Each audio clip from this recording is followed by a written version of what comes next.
Daniel, c'est toujours un plaisir de te rencontrer. Et aujourd'hui, tu vas certainement nous parler d'un passe-temps, d'une mission, d'un art. Si la musique est l'art de combiner les sons, comment Daniel est arrivé à la sonorisation? Bonjour Berthe. Alors, Daniel est arrivé à la sonorisation, si je puis dire, par un cas de force majeure et par aussi l'amour. Je vais encore revenir sur mon métier.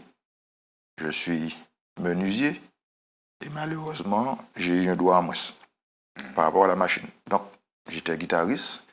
Je n'ai pas pu continuer à être guitariste. Mais, comme j'ai toujours aimé la musique, je me suis dit la sono aussi, c'est la musique. La musique, c'est l'art de combiner les sons, mais pour que les sons soient bien combinés, il faut l'entendre. Et la sono permet de faire à tout un chacun d'entendre ça. Donc je suis encore resté dans la musique, mais par la sonorisation. Qu'est-ce que c'est que la sono pour toi? Intrinsèquement, profondément. La sonorisation, pour moi, c'est un moyen d'amplifier le son pour permettre à tout un chacun d'entendre. Parce que soit la parole, soit la musique, par exemple dans un concert, on invite, il y a peut-être 4000 personnes, il y a peut-être 200 personnes, un guitariste joue, quelqu'un chante, quelqu'un parle, mais la personne n'a pas forcément la voix pour arriver jusqu'au fond. Donc la sonorisation permet à tout un chacun dans la salle d'entendre et de bien comprendre ce qui se passe. Mais il y a beaucoup de choses qui rentrent en jeu pour arriver à cette chose. Donc, on appelle ça la sonorisation. C'est sonoriser. On dit des fois, j'ai une salle qui est insonorisée, c'est-à-dire la salle insonorisée, quelque chose à faire à l'extérieur, on n'entend pas. Mais quand il faut insonoriser, c'est ne pas entendre. Sonoriser, c'est faire entendre. Maintenant, parlons peu, mais parlons bien. Il y a une sonorisation où on entend les musiciens, mais on n'entend pas les paroles du chanteur ou de la chanteuse. Est-ce que c'est une bonne sono? Je ne pense pas. Je ne pense pas. Parce qu'une bonne sono, c'est qu'il faut pouvoir faire ceux qui sont là entendre tout ce qui se passe. Et pour toujours, je chanterai ton amour. Avec toi, j'irai jusqu'aux aurons. Dans un deuxième temps, quand quelqu'un chante, la personne vient avec un message. Et quand on a un message, il faut que le message soit entendu. Et la musique, c'est l'accompagnement qui accompagne, qui agrémente, qui donne, comme Dieu avait dit, qui a l'art de combiner les sons pour que ça soit agréable. Donc maintenant, partant de ce principe, il faut déjà faire entendre le message et l'accompagnement derrière. Donc l'accompagnement ne doit pas dépasser le message, parce que les musiciens accompagnent la chanson et non le contraire.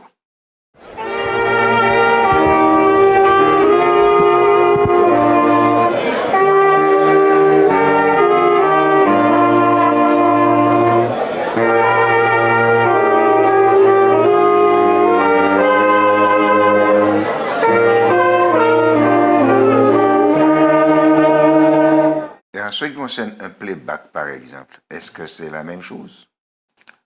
À peu près la même chose. Parce que le playback, en général, c'est quand il n'y a pas de musique, il n'y a pas de musicien, c'est-à-dire la musique a été enregistrée, on fait passer par les appareils, et le son sort comme s'il y avait des musiciens, mais sauf qu'ils ne sont pas là, et le chanteur chante son message. Donc il faudra aussi que le playback soit au même niveau que la musique et qu'on entend très bien le message que le chanteur veut faire passer. Est-ce que tu te rappelles de tes débuts? Je me rappelle de mes débuts, mais c'était, tu sais, hein, quand on est intéressé par quelque chose, on veut le faire, mais on ne sait pas encore trop comment le faire. On pose des questions par-ci, des questions par-là, on fait un petit peu, c'est bon, c'est pas bon 3 fois, c'est bon une demi-fois. Ouais, les débuts, c'était un petit peu ça.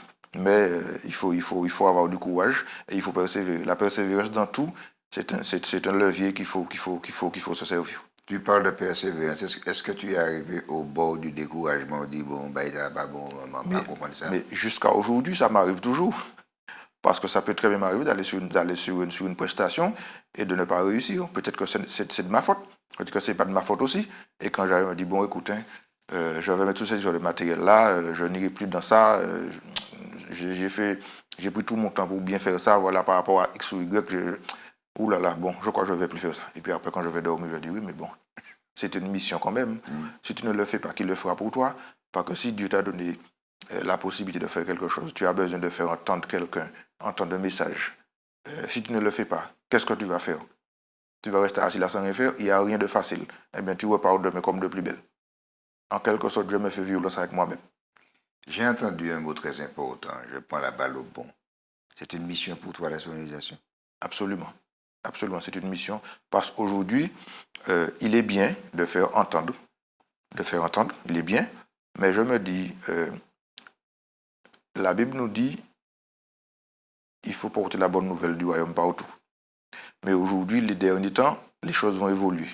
Auparavant, on pouvait réunir quelques personnes dans une petite maison, une petite salle quelque part, et puis leur parler à haute voix, tout le monde entendait. Mais aujourd'hui, quand on fait une grande campagne d'évangélisation sur un chapitre qui a 2, 3, 4 000 personnes, c'est différent. Donc, il faut pouvoir trouver une solution pour faire que tout le monde entende et entende bien. Donc, maintenant, ça, c'est ma mission, de faire ça. Mais ça peut être dans une campagne d'évangélisation, ça peut être aussi dans la chanson, ça peut être dans une louange quelque part, ça peut être pour encourager des gens. Il y a une multitude d'endroits où la sono peut être très importante dans notre monde.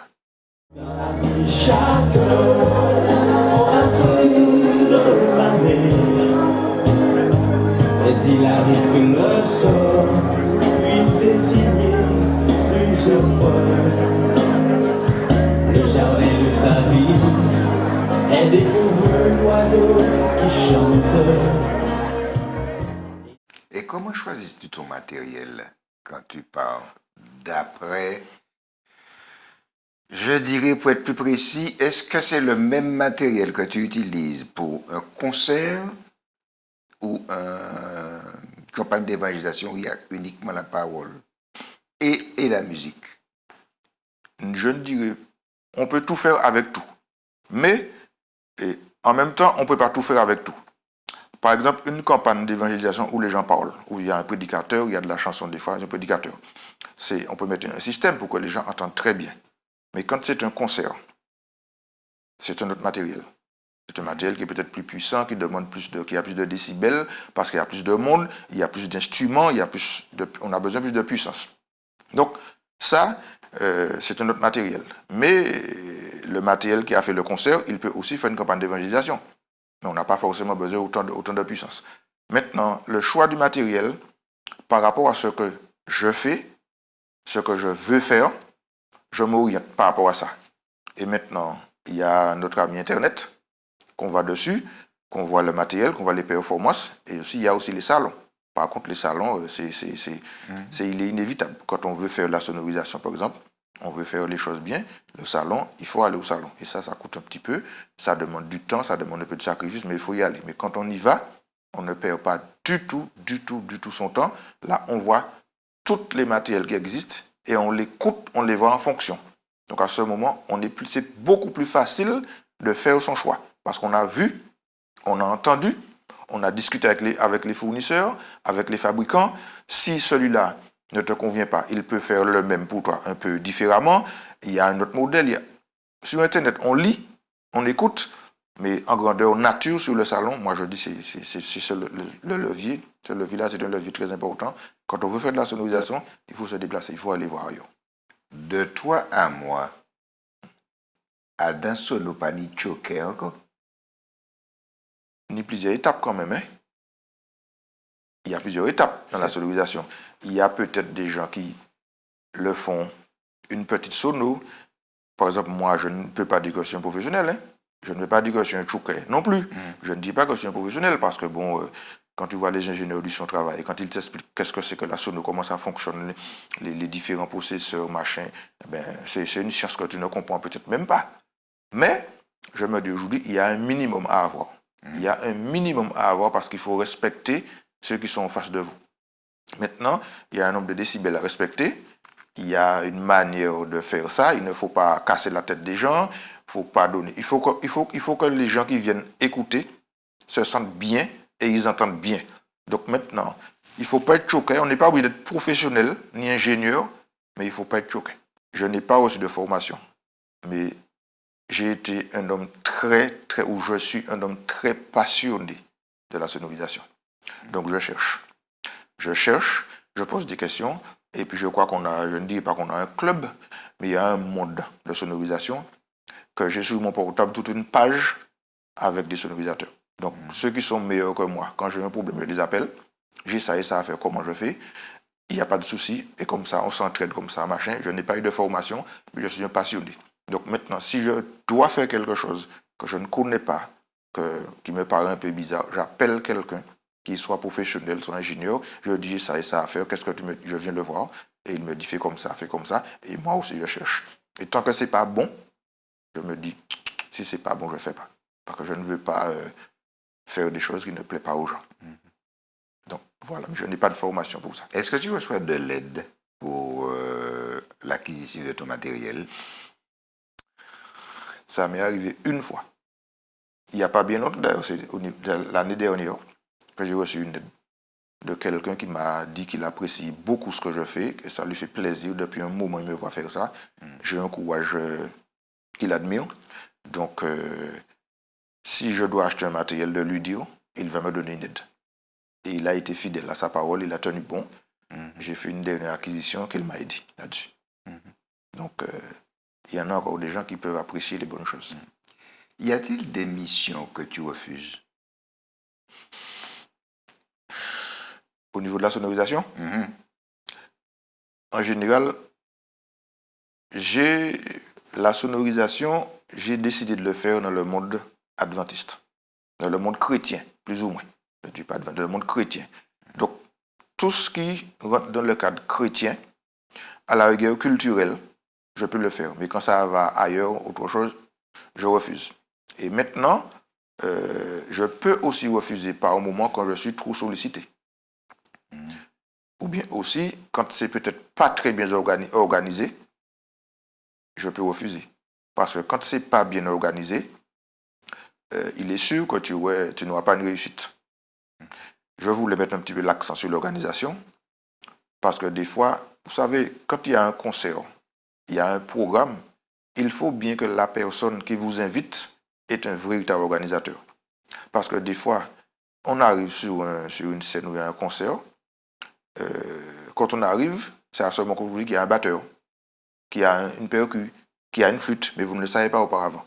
Et il n'y a pas d'organisation. Je me dis des fois, il faut former les organisateurs pour former ces choses-là, parce que des fois, ça met en difficulté pas mal de personnes.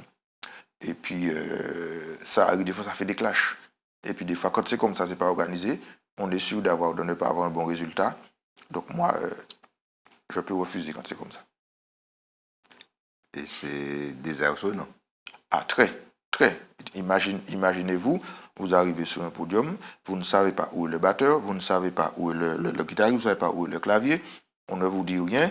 Et puis, en plus de ça, vous dites aux gens de venir vers 17h ou 16h pour une balance, parce que le concert, c'est à 19h. Et puis, le batteur, qui prend peut-être 10 minutes, un quart d'heure pour monter son instrument, il s'amène à 7h moins le quart. Donc, à 19h, le concert. Et l'organisateur veut que le batteur soit là, parce que le résultat, c'est le batteur, le groupe qui fait, mais le technicien, il est là depuis 10 heures. Et puis, donc maintenant, ce sont des choses qui sont très désagréables pour un technicien. Donc moi, je ne refuse en général, je ne refuse pas, mais quand c'est comme ça, je peux dire non. Alors, il y a un autre mot important, le terme balance. Il y a de ceux qui sont déjà dans la salle parce qu'ils ne veulent rien rater du concert. Et s'il y a quelques retardataires, on entend pendant un long moment bang, bang, bang, bang, ou et c'est agaçant pour le spectateur qui est arrivé pour l'auditoire un peu tôt. Eh bien, Jacques, bonsoir. Bonsoir. Ça vous fait? Moi, la quartier bien par la grâce de Dieu. Vous venez pour tenter la main au soir. Moi, je viens porter en force, encouragement à la famille, puisque moi, j'ai passé par là. Moi, je sais que c'est des moments qui sont difficiles. Vous avez passé par là aussi? Enfin, Oui, tout oui. le monde a passé par là, mais en famille, vous êtes touché à dans comme ça? Oui, maman, moi, papa, moi. Et c'est grâce à mon Dieu qui a aidé pour passer un moment aussi difficile. Un moment aussi difficile. Mais pour moi, il est très difficile des fois de réaliser ça. Je suis un peu exigeant. Mais pour moi, ce que je souhaite, quand la première personne rentre dans la salle, elle n'entend pas un bruit. Pas un bruit. Parce qu'au préalable, la balance est faite, les instruments sont déjà installés, la balance est déjà faite. Si le concert est à 19h, quelqu'un arrive à 18h, 18h, il n'y a pas un bruit. Quand il est 19h, boum. Pour moi, le vrai concert, c'est ça. Maintenant, il y a beaucoup de choses derrière ça. Maintenant, pour un concert de 2 heures de temps, ça peut prendre au technicien 8 heures, 9 heures, 10 heures, 2 jours pour s'installer. Donc maintenant, c'est un petit peu onéreux des fois. Mais maintenant, le vrai concert, pour moi, c'est comme ça. On a un concert à 19 heures ce soir. Quand il est 16 heures, 16h30, voire 17h, au dernier délai, la balance est finie et on n'entend plus rien. Le rideau est tiré, les gens rentrent dans la salle et quand il est 19h, quand le présentateur prend son micro, boum, c'est parti. Le concert, c'est ça. Mais malheureusement, il y a des endroits où on n'a pas cette culture-là et c'est très difficile pour nous. Et c'est ça ma fierté, quand on arrive à faire ça. Et j'allais te demander, à quel moment tu es satisfait dans ta mission? Je suis satisfait de ma mission quand tous ceux qui font un programme sont organisés et ils s'entendent. Et nous sommes tous ensemble. Quand on fait avant le programme, pendant le programme, après le programme, je suis très satisfait. Et là, il ne peut pas y avoir de raté. Par exemple, on a l'intention de faire un programme. Les groupes, l'organisateur, le technicien du son, le technicien de lumière, tout le monde fait 2-3 réunions avant et on se dit les choses. Il y a ça, il y a ça, il y a ça, il y a ça à faire. C'est bon. Et quand on a dit comme ça, le jour arrive, chacun fait ce qu'on a à faire. Maintenant, si celui-là a oublié un câble, celui-là, bon, je te prête ça. Et on est là comme on fait un truc. Quand on le fait, quand on a fini le soir, je suis très satisfait. Je suis très satisfait de ça. Et en général, il n'y a pas de raté quand c'est comme ça. Mais autrement dit, si on fait ça différemment que comme ça, forcément, il y en a qui seront moins satisfaits que d'autres. Mais on peut être satisfait, tu peux être satisfait, mais quand la dernière personne sort de la salle, c'est toi certainement l'avant-dernier qui part parce qu'il te faut tirer tous tes fils, tous tes blocs, etc. C'est pénible. C'est pénible, c'est le côté le plus noir de la sonorisation. Quand tout le monde est parti, il faut être là pour plier le dernier câble pour partir. On est le dernier à rentrer chez soi. Mais quand le concert ou le programme s'est bien passé, tout le monde était content, on ne se souvient même pas de ce problème-là. Même si on part à 1h, à 2h, 6h du matin, il n'y a pas de problème. Des fois, on a fini de retirer les câbles, les voitures sont chargées, on est debout à discuter. C'était bien, on était content. On passe 2 heures à discuter du concert. On est satisfait, on est content. Mais malheureusement, tous les jours, c'est pas comme ça. Et quels sont tes propres loisirs? Je peux dire que la sonorisation fait partie de mes loisirs. C'est une grande partie de mes loisirs, la sonorisation. Alors, je peux dire, j'ai 3 loisirs. J'ai la sonorisation, j'ai le sport, parce que moi je vais au sport 2 fois par semaine, je joue un petit peu encore au foot avec des petits jeunes. Et puis, j'aime bien voyager. Et la sonorisation, c'est aussi une raison pour moi de voyager. Parce que quand il y a des salons, moi j'y vais là-dedans. Et quand je vais dans les salons, je profite pour joindre l'utile à l'agréable.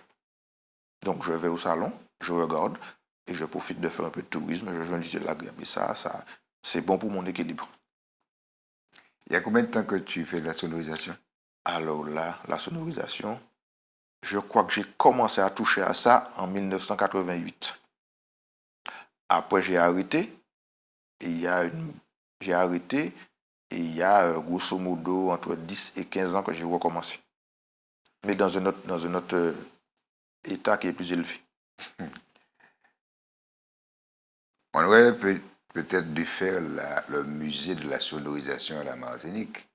Tu as connu les colonnes où on mettait au milieu des salles pour entendre un haut-parleur. Un haut-parleur, oui. Qu'est-ce que tu as fait de tes premiers matériels?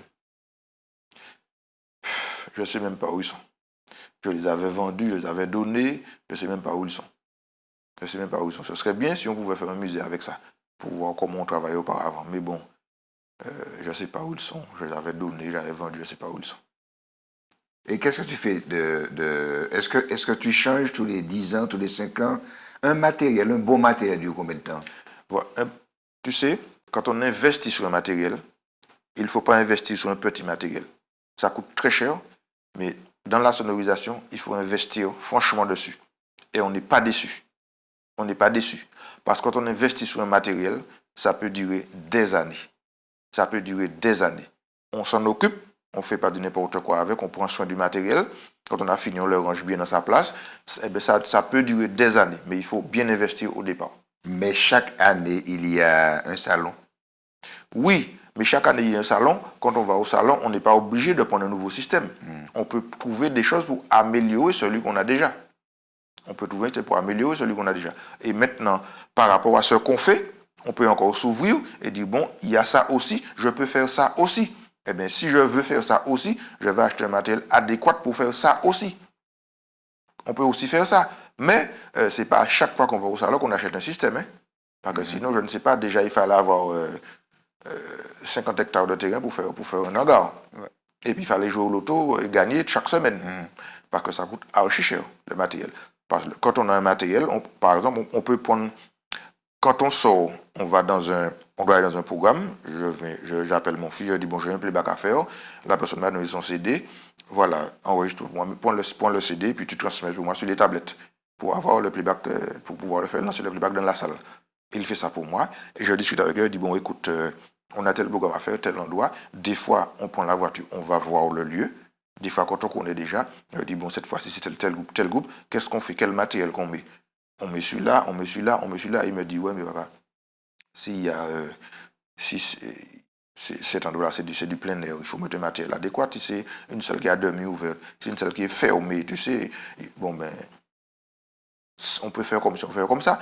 Bon, je l'écoute, on discute sur ça, et finalement, on prend le matériel adéquat. Parce qu'avec plusieurs matériels, on peut en faire un.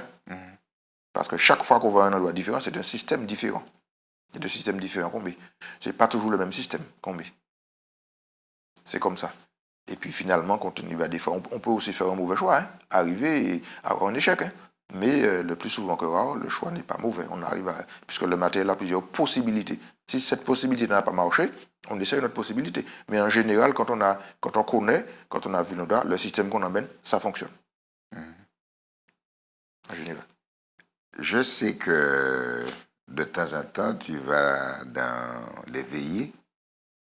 Est-ce que ça fait partie de tes missions aussi? C'est l'une de mes meilleures missions. C'est la mission première pour moi. Parce que je suis le technicien du Cœur d'Homme, le Cœur d'Homme du Robert, si vous connaissez. C'est moi qui sors avec eux. Et j'ai été aussi le technicien de Nativité. Nativité, il est un petit peu... il se repose. Pour le moment, il fait après un petit repos. Mais les veillées, c'est ma mission première. Parce que c'est un moment douloureux. Un moment douloureux. Maintenant, quand on vient avec la chanson, on vient chanter pour les gens, on vient leur donner une louange, et mais ça leur fait beaucoup de bien. Et moi, ça me touche. Parce que quand on perd un cher et qu'on a un groupe qui vient chanter, ça amène un peu de gaieté, un peu de joie, un peu de louange, ça fait beaucoup de bien. Donc moi, je veux faire cette mission-là. Et pour moi, c'est un bien que j'emmène à ces gens-là. Ça leur fait du bien et on a beaucoup d'expérience de ce côté-là. Ça fait beaucoup de bien. Donc moi, je la fais. C'est vrai que c'est difficile, des fois par moment, ça prend du temps, c'est loin, des fois c'est la nuit, c'est pénible. Mais quand on arrive et qu'on voit la joie qu'on emmène pour les gens, eh bien on est payé par la joie. Donc tu as des retours tant de ceux qui sont en deuil que des chanteurs. Les chanteurs, ils sont contents par moment. Par moment, ils ne sont pas contents aussi. Parce que ça arrive, dans les veillées, on peut faire des veillées à certains endroits qui sont très difficiles, dans les foyers, qui sont très difficiles. Je n'arrive pas forcément à leur donner satisfaction, par exemple, au niveau des retours de scène. Et là, ils sont peut-être un petit peu frustrés. Mais je ne peux pas faire mieux. Mais par rapport aux familles, j'ai toujours été remercié. Et j'ai même reçu des fois des courriers des familles qui m'ont envoyé des courriers avec la signature de tous les frères et sœurs pour me remercier parce qu'ils étaient vraiment... Ils n'ont même pas pensé à la mort ce jour-là, tellement c'était agréable. On a fait des veillées aussi pour des parents qui ont perdu des enfants par accident, des enfants qui ont été pour des meurtres. Et les parents m'ont appelé après, m'ont remercié, ils sont très contents par rapport à ce qu'on a fait pour... Donc ça, cette mission-là, c'est une mission où je peux ne pas faire la sono nulle part, mais dans les veillées, je garde celui-là. Je veux bien le garder parce que le bien-être que ça amène pour les autres, ça me fait plaisir de le faire et c'est ma joie de le faire. Et tu penses poursuivre jusqu'à quel âge? Je ne sais pas. Tant qu'il y a de vie, il y a de l'espoir. Moi, tant que je peux, je le fais. C'est un peu difficile des fois de transporter la sono, c'est assez lourd. Moi, de tous les jours, j'essaie d'améliorer le système, la façon pour l'embarquer dans la voiture et tout, pour que ça soit le plus facile pour moi, pour pouvoir le faire. Mais maintenant, je pense que c'est une mission que je fais. Le bon Dieu me permettra de le faire le plus longtemps que possible, jusqu'à ce que je trouve quelqu'un pour assurer la relève. Et tu le fais seul, le transport de matériel comme ça? Je ne le fais pas seul, mais ça m'arrive des fois de le faire seul. Parce que mon fils, étant donné qu'il travaille, il n'est pas forcément là tous les jours. Donc, des fois, j'ai quelqu'un qui peut me donner un coup de main. Des fois, quand la situation est comme ça, je suis bien obligé de l'embarquer tout seul. Mais je me suis quand même approprié de certains matériels roulants que je fais monter dans la voiture tout seul comme je peux. Et puis, mais pour le moment, ça va toujours, ça va. Le mot de la conclusion, si tu devais remercier tes compagnons, quel conseil que tu leur aurais donné tes collègues de travail, ceux qui font de la sono, en général? Je leur dirais que c'est vrai que la sonorisation, c'est comme un cancer. C'est une maladie qu'on a qui ne guérit pas. Donc, je vais leur dire de ne pas chercher de médicaments, parce que ça ne va pas guérir. Mais c'est une bonne chose, la sonorisation, parce que la sonorisation, c'est quelque chose qui nous permet de servir les autres en quelque part. Et j'aime bien ça. Même si des fois on travaille pour notre argent, on travaille pour l'argent, mais ça nous permet de servir les autres. Parce que souvent, des fois, quand on va en quelque part, on dit, il y a un monsieur qui a chanté, il a très bien chanté, mais la sono était bonne, on entendait très bien ce qu'il disait. Donc, on a permis aux gens d'entendre. C'est difficile, mais je leur dirais de rester là-dedans. Et de continuer, parce qu'il faut des gens pour faire ça, mais de le faire bien. De ne pas le faire comme ça, pour le faire. De le faire bien et de... Même si c'est difficile, mais c'est quelque chose qui rapporte toujours quelque chose par là. C'est ce qui apporte une satisfaction après. Donc je leur dis de rester là-dedans. Merci Daniel. Merci Bertie. Et bonne chance à toi et longue mission pour la mission que tu as accomplie envers les autres qui sont simplement notre prochain. Merci. Et je dis, merci, j'essaierai de faire comme j'ai dit, rester le plus longtemps là-dedans. Et j'espère encore te rencontrer dans ce cadre-là, pour encore parler de la sono. Et puis pourquoi ne pas en faire? Parce que je crois que tu fais de la radio. Oui, un petit peu. Je ne sais pas si j'aurai la patience de faire la sono. Je ne sais pas. Je ne sais pas si j'aurai la patience de faire la radio non plus. Chacun son truc. Chacun son truc. Donc, de toutes les manières, ça me fait aussi plaisir, quand je fais la sono, de rencontrer les gens de la vidéo et les gens de la radio. C'est tout un plaisir, moi, de leur donner du son.